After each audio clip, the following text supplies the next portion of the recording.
But if I were to die tomorrow, it would be wrong to say, oh, Linda, she lost her life, for I have lived one. I love that you're here. You look fantastic. Are you trying to dress like me on purpose? Always. Yeah? You are my fashion idol. You, yes, for years. Cute. Those are cute. I like the black high tops. Well, I wear red ones on Nick News, but I thought, well, you know, I'm going out to do the Ellen Show. I'll get formal. Fancier. The black. Yeah. Evening wear is the black tennis shoes for me. Yeah. Well, so welcome. And the last time, well, not the last time I saw you, but you played yourself on the last episode of my show, which I thought you did very well playing yourself. I thought I was terrible, but I had practice being terrible. I played myself on Murphy Brown, and it was doing that and doing your show that I learned that there's a difference between playing yourself and being yourself. And I got this great respect for actors after that. I thought, this is really hard work. Yeah. You know? Well, that's what everybody thought. I was kind of close to myself on my sitcom, but I wasn't really myself. But it is hard to just relax and play yourself. You know? This is the first time I'm actually being myself. And you're great at it. Yeah, Who could do it better? I mean, who's better qualified? I don't know. I don't know. I'm pretty. I know myself now, so I can be myself. So now you've interviewed so many different people. I mean, when you think about, we were talking to Lisa about remembering, you know, just even shows that she was in. When you remember all the interviews, heads of state, serial killers, does one interview stand out that you remember the most? Actually, I thought about this when I was writing the book, and I thought about all of the heads of state and generals and serial killers, and sometimes they were all the same person. Same person, yeah.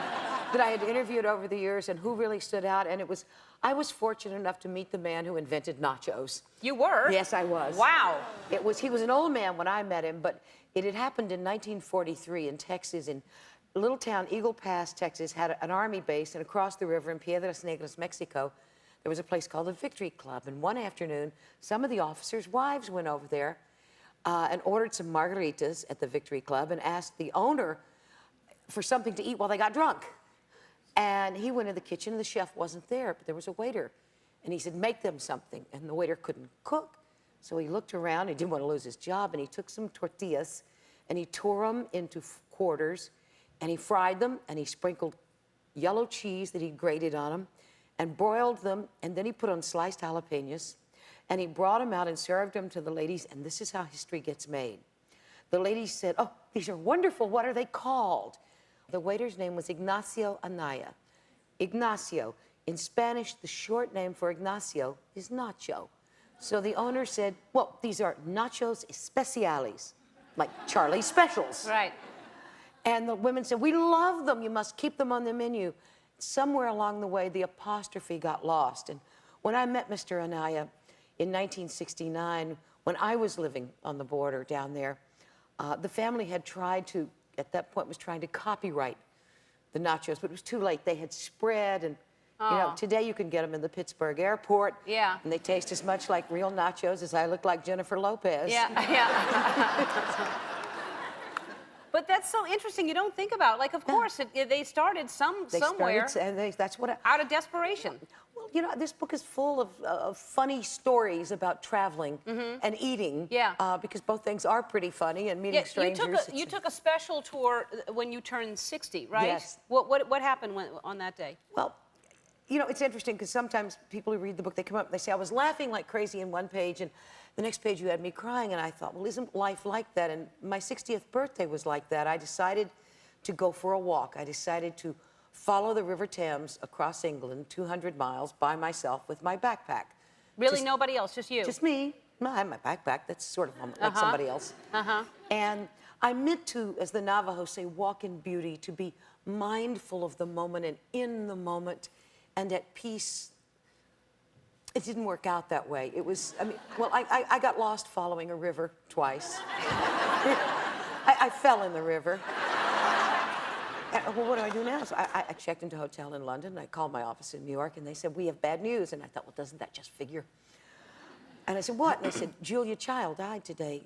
And I got off the phone, and I thought about it, and I thought, well, here I've winded myself across half of England, and Julia would never have done that, which is why she endured.